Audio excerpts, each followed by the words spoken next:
Sejam bem-vindos a mais um vídeo do nosso canal, o The Boss. E para você que não me conhece, meu nome é Ariane Oliveira, eu sou analista técnica CNPIT e estou aqui para mostrar um pouquinho minha visão do mercado para vocês, os meus estudos e as minhas teorias de mercado. E aqui ao meu lado está o... Para quem não me conhece, eu sou o Clinton. Para quem me conhece, eu também sou o Clinton. É nóis, estamos juntos. Gente, esse vídeo de hoje, ele é um pouquinho diferente do usual e eu acredito que vocês vão gostar bastante, porque a gente vai falar não somente com você, trader que está aí do nosso lado, mas com você, investidor, que tem curiosidade para saber como é montar uma carteira de médio e longo prazo, como é de fato a construção dessa carteira, a construção desse patrimônio e provar na prática se esse negócio é bom ou não, se funciona ou não.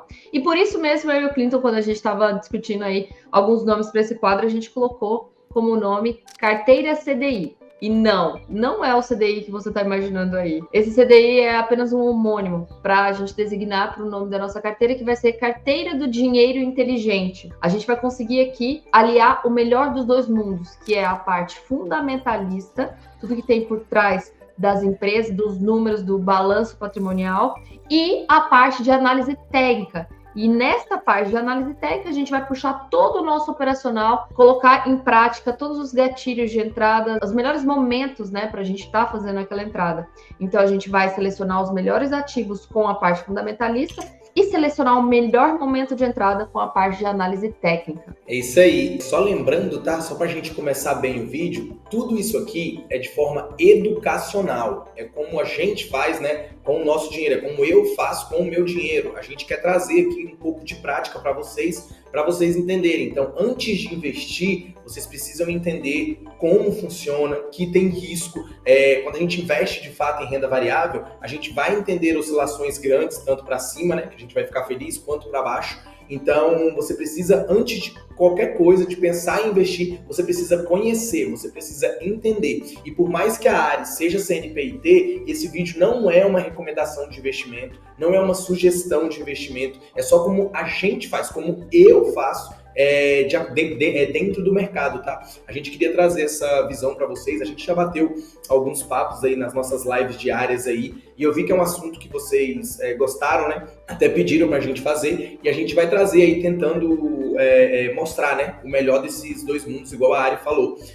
A ideia nem é não é prepotência da nossa parte de chamar de carteira do dinheiro inteligente. É só porque, como a gente usa o SMC, né, o Smart Money, teoricamente, o dinheiro inteligente, o conceito do dinheiro inteligente, a gente quis fazer uma brincadeira aí, pensando, né, na visão de montar uma carteira de longo prazo, olhando aí a ideia de um longo prazo, do médio prazo, né, não comprar hoje e vender amanhã. Então, o primeiro ponto que a gente precisa entender é que tudo que a gente fizer aqui, a gente tem total controle do gerenciamento sobre o nosso capital, sobre o meu capital. Então, o que eu preciso, o que eu quero deixar claro para vocês? Isso aí, o capital que a gente está investindo aqui, vocês já estão vendo aí provavelmente na thumb, aí no título, é um capital que a gente entende que pode ficar preso por 2, 3, 4, 5, 6, 10 anos e não vai afetar em nada as nossas vidas. Inclusive, a grosso modo, tá? A Ari e eu, a gente conversa 24 horas, né? A gente sempre torce, eu pelo menos, a gente sempre fala, eu sempre falei, Ari, podia cair um pouquinho esse mercado, hein? Porque eu sempre torço pro mercado cair, porque eu quero comprar mais. Então, quando o mercado sobe, eu nem fico tão feliz, porque eu deixo de comprar, né? Justamente por essa ideia de gerenciar o seu capital. Eu nunca vou dar all-in, por mais que eu entenda, não, essa ação, esse ativo, essa cripto tá num ponto excelente, eu vou dar all-in, jamais vou fazer isso. Eu sempre vou comprar 5% do meu capital, 10% do meu capital, para eu ir comprando aos poucos, e aí sim eu vou montar, teoricamente, um preço médio interessante, que a médio e longo prazo vai me fazer ter bons resultados, né? Então, antes de qualquer coisa, o que a gente está investindo aqui é um pontapé, é um start para você entender toda a nossa visão. E a gente vai tentar trazer, né, todo mês aí, a avaliação dessa carteira. Se for preciso, a gente vai fazer novos aportes. Exemplo, a bolsa caiu 10%, 15%, 20%, a nossa carteira se desvalorizou. A gente provavelmente vai pensar em fazer novos aportes, comprar um pouquinho disso, um pouquinho daquilo para rebalancear a nossa carteira. A bolsa subiu 10, 20, 30, 40, 50%. Talvez a gente não vai conseguir comprar, né? A gente vai precisar fazer talvez alguma venda, ajustar alguma posição. Então a gente vai tentar trazer, né, a ideia de aportes mensais, um pouquinho, se a bolsa cair, né, se os ativos caírem, a gente provavelmente vai comprar um pouquinho mais. Se a bolsa subir, provavelmente a gente vai comprar um pouquinho menos. Sempre gerenciando o nosso capital. Esse é o ponto principal, beleza? Algumas coisas antes da gente iniciar. Lembrando, né? Se isso aqui não funcionar, fiquem à vontade para cancelar a gente. Brincadeira, não fique. Mas assim, a gente é bacana, tá? Alguns pontos de atenção aqui antes da gente iniciar, tá? A gente conversou sobre qual seria o valor ideal para a gente iniciar, então a gente vai estar iniciando aí com um caixa disponível de R$100 mil, com aquele lembrete, né, de que ao longo do tempo vão ser necessários mais aportes ou não, a depender do andamento da nossa carteira. Então, como o Clinton disse, e eu gostaria de reforçar, esse é um valor que a gente, quando você está montando uma carteira, né, e você está disposto a fazer um investimento de médio e longo prazo, é um valor que você não vai precisar, de certa forma, de caráter urgente, né? Para isso, você teria a sua reserva de emergência. Lembrando que reserva de emergência a gente calcula como? É o nosso custo de vida, vezes 12, se você quiser ser mais conservador, e deixa ali numa CDB da vida, numa renda fixa da vida que tem liquidez diária, que seria mais interessante para os colegas. Se você quer ser um pouco mais agressivo, você pega 6 meses do custo de vida e deixa alocado nessa reserva de emergência. Então, aqui para a gente iniciar, a gente vai estar iniciando com caixa disponível de R$100 mil, e a gente decidiu dividir em duas frentes, né, que é o que a grande maioria dos próprios assessores e dos próprios economistas dizem, né, que a gente tem que sempre ter uma diversificação na hora de investir. Então, a gente tem que ter uma diversificação de moeda, sabendo que a gente está hoje exposto, estamos no Brasil exposto 100% a real, a gente tem que ter uma modificação com o dólar, né, lá fora, sabendo que é a moeda mais forte do mundo. E, além disso, dentro da nossa caixinha em real, a gente vai ter uma diversificação em setores, porque às vezes um setor pode estar performando bem a depender da sazonalidade dele e outro não tão bem, e com isso a gente consegue montar um percentual de carteira que vai se sustentar por um médio e longo prazo, por assim dizer, tá? É isso aí, só para reforçar, né, tudo isso que a Ari falou, a gente precisa entender, acho que o ponto principal desse vídeo aqui vai ser gerenciar o seu capital.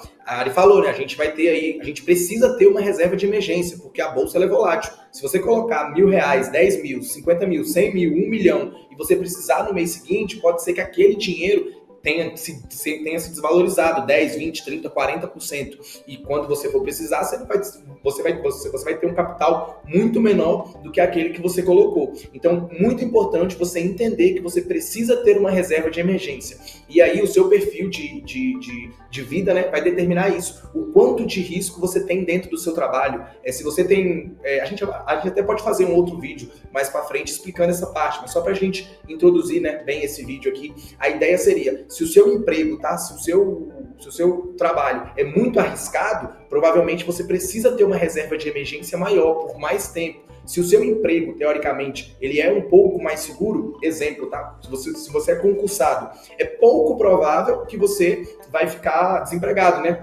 Tem que acontecer algo muito grave para você não ter o seu salário todo mês. Mas mesmo assim, mesmo sendo concursado, você provavelmente precisa ter a sua reserva de emergência de pelo menos aí 6 meses. Beleza? Só pra gente pincelar e bater firme nesse ponto. Depois que você criou a sua reserva de emergência, aí sim, eu sou a favor, eu penso, né, que a vida a gente tem que pensar assim. A gente tem que trabalhar, você precisa trabalhar, não importa com o que, mas você precisa trabalhar para você ganhar algum dinheiro. Ganhando algum dinheiro, você precisa poupar. Poupando, você precisa montar a sua reserva de emergência e depois que você tem a sua reserva de emergência montada, você vai ter que tirar ali 10, 20%, pelo menos, tá? Do seu salário ali mensal para você investir. Isso é o que eu acredito, tá? E como eu penso, para a gente aportar aí todos os meses, ou pelo menos se a gente não tiver a ideia de aportar todos os meses, pelo menos criar um caixa para a gente colocar aí um CDI da vida, um CDB, para quando tiver boas oportunidades, a gente ter capital suficiente para conseguir aproveitar. Eu acho que dentro do mercado não tem nada, eu acho que a felicidade de comprar um ativo caindo é maior do que de ver um ativo que você tem em carteira subindo. Exemplo, eu queria muito um exemplo, Banco do Brasil a Ativo bom, né? R$10. Ativo bom, para os Ativo indivíduos. bom, claro, ativo bom. Eu queria muito um Banco do Brasil a R$10, a R$12, porque provavelmente eu queria comprar esse ativo. O Banco do Brasil a 10, 12, R$15. É pouco provável que isso aconteça aí, né? No curto prazo, no médio prazo, no longo prazo, pode ser que aconteça. Igual o exemplo do Bitcoin a $100 mil. A gente quer, né? Eu, Clinton, pelo menos, particularmente, queria o Bitcoin a $20 mil, a $30 mil, porque eu entendo que com caixa eu faria bons negócios comprando Bitcoin a $20 mil, a $30 mil. Pouco provável que o Bitcoin bata $20 mil, $30 mil no curto prazo, mas eu não deixo de ter o meu caixa para caso aconteça alguma oportunidade dessa, na minha visão é oportunidade, tá?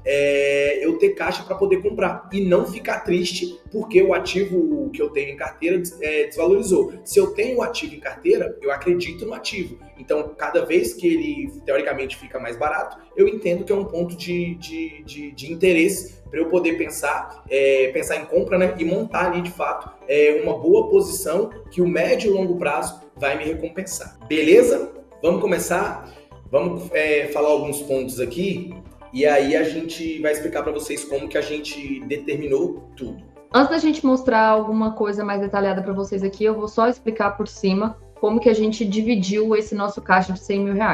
Então ficou, partindo desse capital de 100 mil, a gente determinou que a gente teria aí 70% alocado em reais e 30% em dólar. O ideal seria que a gente tivesse 50% de cada um. Só que a gente entende que o dólar hoje, a 6,20 mais ou menos, a possibilidade dele aumentar muito já é menor, porque ele está chegando a uma resistência de mensal, até mesmo anual, e isso, o potencial dele crescer é muito menor do que o potencial dessas empresas do índice Ibovespa e também que estão fora do Ibovespa. A gente entende que o potencial delas crescer é maior, então por isso que a gente decidiu por essa segregação.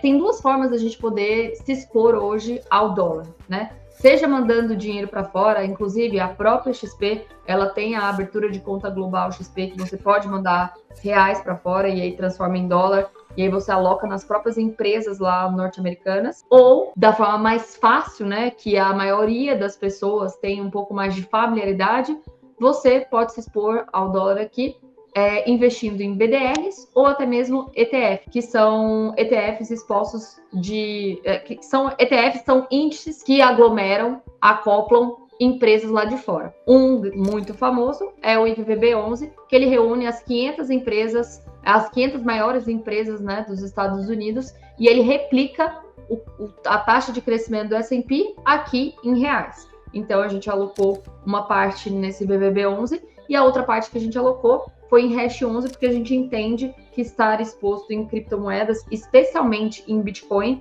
é algo muito interessante para a gente por questão do próprio upside. E também porque a gente tem que estar diversificando ao máximo.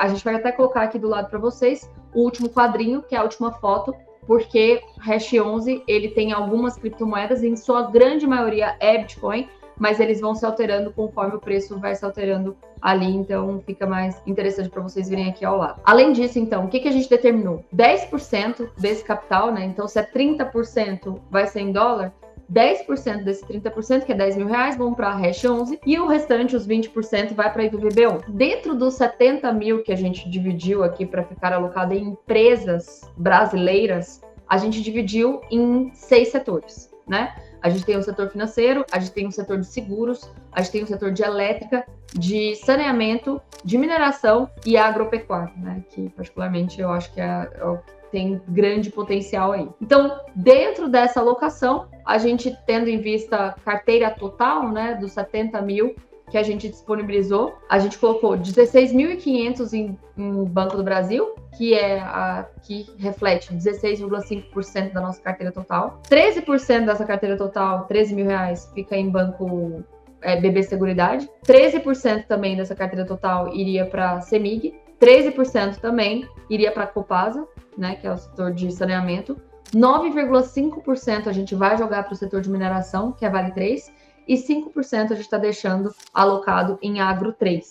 Então, aí só para a gente complementar, a ideia que a gente investiu aí nessas seis ações, porque são 6 setores diferentes. E pelo momento que a gente vive, tá? Eu Clinton, particularmente, não sou o cara que fica muito arriscando aí, comprando empresas turnaround, que vai virar, que vai valorizar 100, 200, 300, 400%. Não é muito o meu perfil. A minha ideia principal mesmo é entender um movimento de rentabilidade, de receber, teoricamente, dividendos, de conseguir fazer algumas estratégias que a gente vai trazer aqui no canal para vocês, como lançamento coberto, venda de put, tudo isso a gente consegue rentabilizar ainda mais a nossa carteira, tá? Então, para isso, a gente escolheu esses ativos, porque são ativos de setores perenes, são ativos que o Banco do Brasil tem mais de 100 anos, não sei, mas tem muitos anos que a própria empresa existe, né? Já passou por infinitas crises. A maioria, acho que quase todos os ativos que a gente escolheu aqui já passou por várias crises, por vários momentos de mercado, e até hoje eles estão aí, historicamente, sempre se valorizando, tá? Ao longo do tempo. Então, esse é o ponto principal. Então, o que a gente quer aqui dentro da nossa carteira? O sonho de todo mundo que está aqui, você quer o famoso viver de renda. E a gente também não é diferente, eu não sou diferente. Inclusive, a gente está investindo, né, justamente por isso. Eu quero ficar dormindo e que o dinheiro caia na minha conta. E hoje, tá? Uma das formas que a gente consegue fazer é através desse modelo de investimento. Eu estou investindo em empresas, eu estou virando sócio de empresas. Eu não estou comprando ação, 4 tickers e um número, 4 letras e um número, né? Não, eu estou comprando empresas. Eu estou sendo sócio da Brasil Agro, eu estou sendo sócio do Banco do Brasil, eu estou sendo sócio de Copasa, eu estou sendo sócio de Semig, eu estou sendo sócio de Vale, eu estou sendo sócio dessas grandes empresas. Teoricamente, inclusive dentro do nosso filtro, tá? A gente fez algum filtro para selecionar essas empresas, já olhando o PL, olhando o preço sobre valor patrimonial, olhando o ROI, olhando a ideia de dividendos. Tudo isso depois a gente pode trazer vídeos detalhados para explicar para vocês o que cada um do setor, né, o que cada um faz, o que significa cada índice desses, tá? Para vocês entenderem a ideia do PL, se quanto menor melhor, se quanto maior melhor, dividendo, a ideia de ROI, para a gente entender e estruturar de fato como que a gente chegou nessas, teoricamente, melhores empresas, tá? Um outro ponto muito importante que a gente consegue olhar é o histórico do PL da Bolsa, tá? Do Ibovespa. Quando a gente olha o nosso Ibovespa, a gente está hoje com PL em torno de 6 a 7 vezes lucro, no caso, né? Então, a gente está abaixo dessa média histórica. A média histórica vai estar em torno ali de 10, mais ou menos, de 10 vezes. Então, a gente tem esse desconto dentro da nossa Bolsa. Por isso, a ideia da gente hoje é aumentar a exposição em Bolsa brasileira e diminuir um pouco em dólar. Nada impede que daqui 1 mês, 2 meses, 3 meses, se a gente tiver uma alta no Ibovespa, provavelmente a gente vai rebalancear tudo isso. A gente vai a gente vai, ao invés de comprar mais empresas brasileiras, a gente vai aportar mais na parte dolarizada da carteira. É sempre isso, é sempre balanceando. A gente não vai, provavelmente os 100 mil não vão virar 1 milhão mês que vem, mas provavelmente ao longo do tempo, fazendo bons aportes, a gente vai chegar no resultado que a gente quer, bem devagar, com muita calma, se mantendo disciplinado, né? Bem focado no objetivo final, né? Isso. É o que a gente fala, né? Igual, por mim, hoje, assim, a grosso modo, eu nem teria dólar na minha carteira, porque eu entendo que o dólar é muito caro. Só que o que eu acho não pode prevalecer sobre o que o mercado me diz, sobre o histórico. O dólar, historicamente, se valoriza. Eu não posso descartar isso. O IVVB11, teoricamente, o S&P 500, né, as 500 maiores empresas listadas na Bolsa Americana, o gráfico, para mim, ele tá caro já tem uns 6 meses que ele tá caro e ele não para de subir. Então, não é o que eu acho, é o que de fato acontece. Então, por isso eu estou me expondo um pouco. Por mais que eu ache que esteja caro, eu não deixo de me expor. Assim como criptomoedas. Eu acho que criptomoedas, hoje, o Bitcoin a 100 mil, é um preço caro. Então, o que eu penso?